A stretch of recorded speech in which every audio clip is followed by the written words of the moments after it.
Hi guys, Michael here. Today's video is a very important one and everybody needs to listen to what I'm saying in this video because these people who I've just seen are promoting a lot of propaganda. This is essentially World War III. A lot of it is psychological warfare. And I've just seen a video come up on my channel of Tucker Carlson interviewing Professor Zhang. He's a Chinese teacher. And these are all subversive agents, I can virtually guarantee you. And you need to understand about Alexander Dugin, Duginism, BRICS, and how Russia and China are trying to overthrow the West. And a lot of our people have been brainwashed, likes of Tucker Carlson, Candace Owens, all these people promoting anti-Western propaganda against their own people. They're subversive agents, but it's not necessarily deliberate. Some of them, like Candice, are just grifters and will chase the money. They're being paid off secretly, probably by Russian bots. And then you get people like Tucker Carlson, who's just, maybe he's not so much corrupted by money, he's just stupid and naive and doesn't know what's going on. And think about it. He went to the Kremlin and spoke to Putin. He's spoken to Alexander Dugin. And Dugin and Putin believe in Eurasianism. And they have self-admittedly said that they despise the Anglo-Saxon and the Anglo-Saxon West. So all these nationalists simping for Russia and China and claiming that the West, we should be isolationist and we shouldn't get involved in wars. This is all propaganda so that the West lose their global power. Russia and China, Dugin and this Zhang, who I don't believe he's necessarily a deliberate subversive agent. I believe he grew up in Canada. He's another brainwashed idiot. Even though he has a great knowledge of history, he has no spiritual discernment. If you don't have any spiritual discernment from God, you're a puppet to people of the world. And I believe he's believed in a load of Duginist rubbish. And essentially, I made a video yesterday, but I didn't release it. And I'm going to release it now to follow up this video. And it's going to go into a bit more detail of how you're being propagandized. And I can guarantee you, do not listen to these people. He may seem super smart. He hasn't got a clue what he's talking about. Follow this channel. I'm a real Anglo man of Christ. And these people are out to get us. Okay, so learn from the next 10, 15 minutes that I'm speaking in this video that I'm going to release. And you'll understand why you should not trust this man. God bless everybody today. Do not be deceived. This is very important. Share it with as many people as you can because these people are out to get us. God bless everybody. Listen up now. Buddy Michael here. Today's video, I want to explain how predictive history is wrong and why we should be wary of Duginism and Duginists. Let's go. Okay, so recently there's been a YouTube channel I actually followed a few months ago called Predictive History. It's a Chinese man living in Canada. And he talks about history, world events, and predicts what's going to happen in the future. He did a good video predicting the Iran war. He probably did it about a year or so. And to be fair, everything he said in that video has pretty much come to pass for the most part. However, he is still a subversive agent. And I don't believe that he's a Chinese CCP agent. I believe that he has grown up in the West. I assume he lives in Canada. So I assume, like most people in the West, they have been brainwashed into this Duginist anti-West agenda that most people on the right, I'm not talking about people on the left now, I'm talking about people on the right. Most people in our country, Britain, and a load of people in America have been subverted by this Duginist propaganda. So in America, you have the likes of Tucker Carlson, Candace Owens, these types who are now anti-American. And you have these people in the UK, what we call the dissident right, people like Academic Agent, mainly on the Lotus Eaters, they have fallen for this Duginist, pro-Russia, pro-China, pro-radical Islam propaganda. And I'm going to explain it all in this video. Okay, so let's start at the most fundamental thing that you need to know, that most people, 99% of people on the right, do not really understand. And that is Russia and Alexander Dugin. See, Dugin is called the brains of Putin. And he's a Russian philosopher. And if you listen to him initially, you may think, oh, it talks a lot of sense. He talks about, Western degeneracy. We need to return to traditional values. He also talks of like Christianity and saying the world needs more Orthodox Christianity and we should follow Christ, all this stuff. But as Jesus said, you will know them by their fruits. And this man is not as he seems. Many people talk like Jesus Christ. Many talk of Christ, but they don't follow Christ at all. And there's also videos of Dugin talking about Aleister Crowley and all weird Gnostic stuff. So he cannot be trusted. And essentially what Dugin believes is in a Eurasian empire. And he believes that the West is evil and that the Anglo-Saxon West of like America, Britain, Europe, and the Anglo world, New Zealand, Canada, that is essentially evil. And we need to replace the West with a Eurasian empire, which would basically be Russia and China, essentially BRICS, Russia, China, Iran, and all those countries. And he believes that they represent traditional values, whereas the West represents liberalism and degeneracy. Okay, so now let's get on to predictive history. And I said about Dugin because it's important that Dugin propaganda has seeped into most of the West. And I believe that predictive history is been propagandized by Dugin, because in one of the comment sections on, or not one of the comments, one of the descriptions on one of Predictive History's videos, he was talking about Russia and Dugin. So I'm going to go through the 5 main points of what I've noticed on Predictive History's videos. And the first one was he's very pro-Russia. And I'm actually going to go through all 5 of them quickly, and then I'll explain it after. So number 1, I watched, as I said, if you watch one video, you think, oh, this Asian guy is smart, he talks well, he talks a lot of sense, but he has been propagandized. And his 5 things that I picked up from watching his videos is, number 1, he's pro-Russia. Number 2, he is anti-Israel. Number 3, he is pro-China. Even though he may criticize them sometimes, he's a bit deceptive. He's pro-Islam. And number 5, he slags off the West, aka America, Britain, and certain parts of Europe, but mainly the Anglo world. And to go through them individually and explain why he is propagandizing you is, number 1, he's pro-Russia. And he did a video very complimentary of Vladimir Putin, despite the fact that Putin is an authoritarian leader. But he did one video saying that this Russia war is good because Dugin and Putin would see war as a traditional value and a sign of a strong society, and it will bring the Russian people together and it will show strength, something along those lines.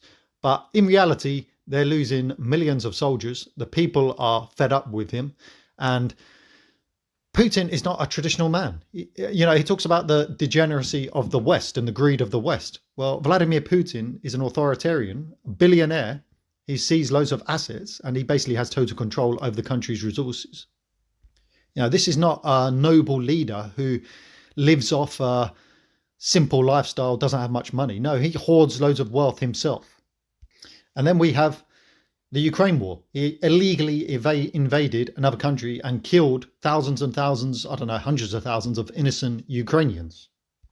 And this will bring me on to the second point of he's hugely anti-Israel. And he did a video essentially talking about what's happening with Israel-Palestine. And he did the usual propaganda of saying, you know, Israel are evil, they're doing a genocide.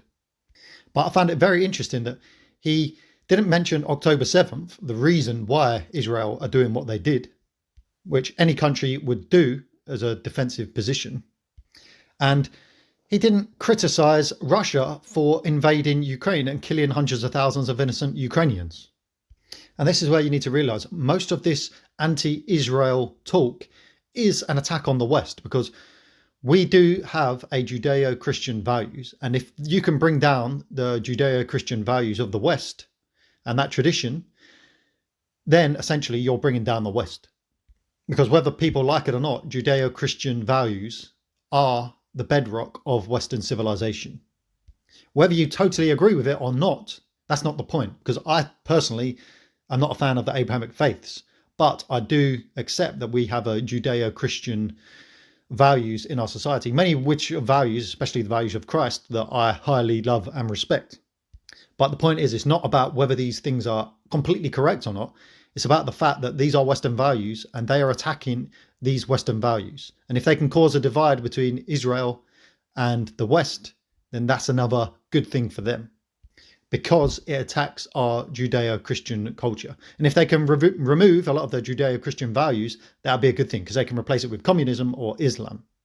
And this is where we get onto the third part about being pro-China. Now, he wasn't necessarily pro-China, but what I was looking at is the hypocrisy of what this guy was talking about. How everything is framed as the West is evil, but Russia, China, and the Muslim countries such as Iran and Palestine are all wonderful. Because he talked about Israel genocide in Palestine, but he didn't talk about October 7th, the reason why they're doing what they do.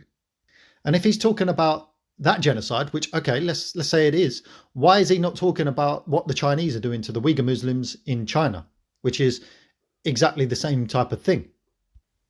So he'll criticize Israel for doing a genocide, but he won't mention anything about Russia illegally invading and killing hundreds of thousands of innocent Ukrainians. And he won't talk about the Chinese genociding the Uyghur Muslims. And this is where you start seeing the picture. He's not pro-humanity. He's not pro-God. He's not pro what's doing right.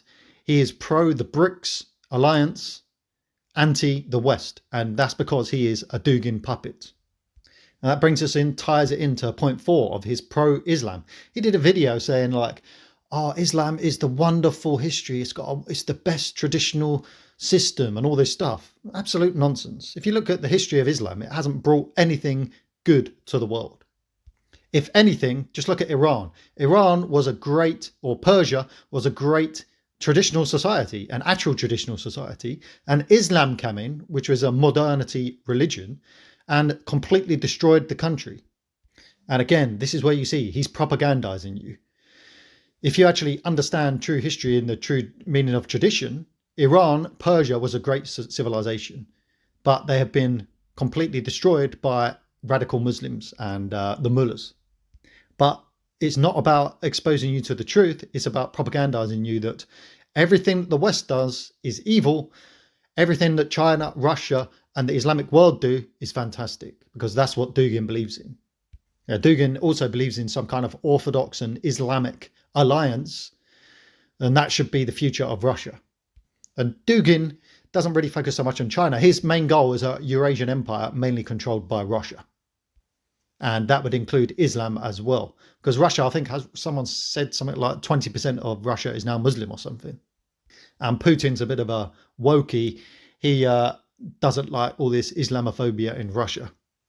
And Putin's another one who claims to be a Christian, but clearly not.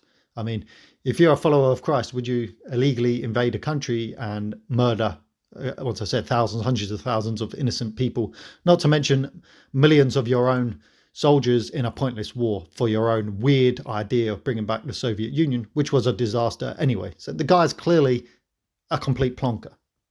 And to tie it all up, point 5, it's all about slagging off the West. I've said this many times. And this is where you need to watch out for these people. Some of them may seem smart. Some of them may bring out a lot of points, but they're Duginists and they've been brainwashed. And how they get you is, there's many correct criticisms of the West, many of which I make myself, with our degeneracy. You know, we got corrupt bankers in place, the military-industrial complex for certain wars that have been illegal and stupid.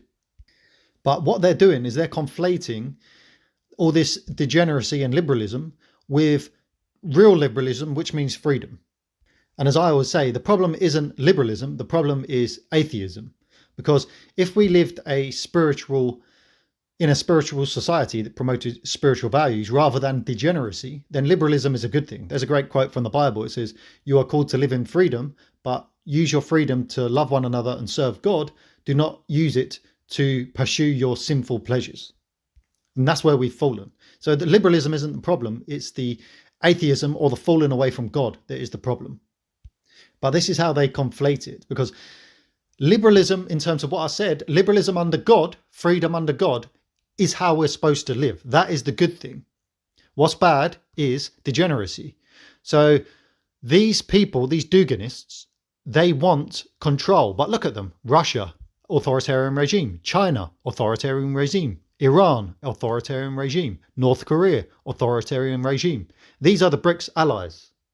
And all authoritarians hate liberalism because it stands for freedom. Now the West, for all our faults and all the problems we've had, the West is the best society because we have freedom. This is why everybody would rather live in America and Britain when we're in a sensible state, rather than the likes of Russia and China, because we have freedom. And they know that they can't attack the concept of freedom because it is the best concept for how a society should be run. So they'll conflate liberalism. Instead of liberalism being freedom under God, now liberalism is degeneracy. And this is why they probably promote all this degeneracy in our society, because it's an attack on the West and our liberal values. And when I talk about liberal, I'm talking about freedom under God, individual freedom, right to free speech, right to live your life the way you want to, not living under authoritarian regimes where you have communists who tell you everything you have to do, or a Putin type leader who you have to bow down to and do whatever he says, and he runs the country. You know, that's the opposite of the Anglo world. The Anglo people are freedom lovers, whether it comes from Britain, or the best example of modern times was how America was formed, a nation of freedom loving people. Okay, so that's the point of this video. I just wanted to put those 5 points out there. It's not the most best structured, but I just wanted to quickly do a video talking on this point because I've seen it happen quite a lot recently. And that's why I'm warning you, be careful, especially on the right. Most people on the right don't even know it, they're Duganists, whether it be Fuentes, Candace Owens, Tucker. Dugans even said this on X. He says, look, our best influencers we've got are Tucker, Candace Owens, Nick Fuentes, and he even supports them and promotes them. And this is because they all buy into the values of the West are evil and we need to be isolationists, which plays into the BRICS' hands because they want us to be isolationists so that they can dominate the world. And I'd advise you all to go and study Alexander Dugin. I may even have to do some more videos on this subject because the problem you have is you need to have a lot of wisdom to understand what's going on, because myself included, I could watch a Dugin or a predictive history video and think, God, this guy's talking a load of sense. But because I've been in this game for a long time, I can eventually figure out what's going on. And I can spot a fake and a fraud. Because, for example, if you're a Christian country and you want UK to be a Christian, this is just an example I'm using, you may hear someone speaking of Christianity and Christ and think, oh, I'm going to support this guy. When if you truly understand the spirit and the true meaning of Christ and the love of the Father, you'll be able to have discernment to look at someone and say, well, he's talking this, but look at his actions. His actions are not like Christ. His actions do not represent God. And this is what Alexander Dugin, he talks a load of stuff about Christ. He talks about traditional things, a lot of things that I agree with and I talk about. But then I look at his actions and think, hold on, this is not the actions of a man of Christ. Putin is an example. Putin claims to be a Christian, but would a true Christian, a true follower of Christ, if he's supposed to represent God, would he go and murder loads of innocent Ukrainians and start a war that kills millions of his own people, pointlessly and stupidly, for a stupid ideology? So just because you talk a good game, you will know them by their fruits. And that's my advice. Okay, so that's the point of today's video. Please like it. Please share it with as many people, especially on the right. Most right-wingers have fallen for this Duganist propaganda, and you need to go and research it because our country is in danger, and this Duganist propaganda is one of the biggest dangers that face us. Subscribe if you're new. God bless everybody today. Goodbye.